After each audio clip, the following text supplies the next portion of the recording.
ضحكت بصوت عالي وقالت لي من حوالي ساعة كده. وبعدين مين اللي قالك انك وحش؟ انت اوسم راجل في الدنيا، وهو اصلا في حد اجمل منك؟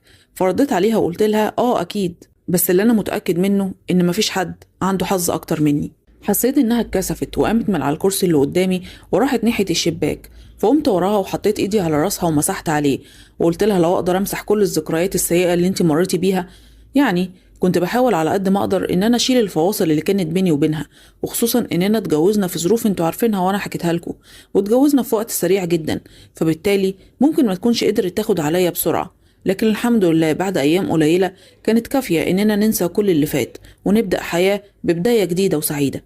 من ساعة ما اتجوزت سلمى وانا عمري ما سألتها ابدا على الشخص اللي غلطت معاه، ما جاتش سيرته غير مرة واحدة بس. كانت في يوم بتعمل السلطة وبتخرط الطماطم، كانت شايلة سكينة في ايديها، فقالت لي بس لو تشوفه مرة واحدة كانت هتحط السكينة دي في صدره عشان تموته وتنتقم من كل اللي عمله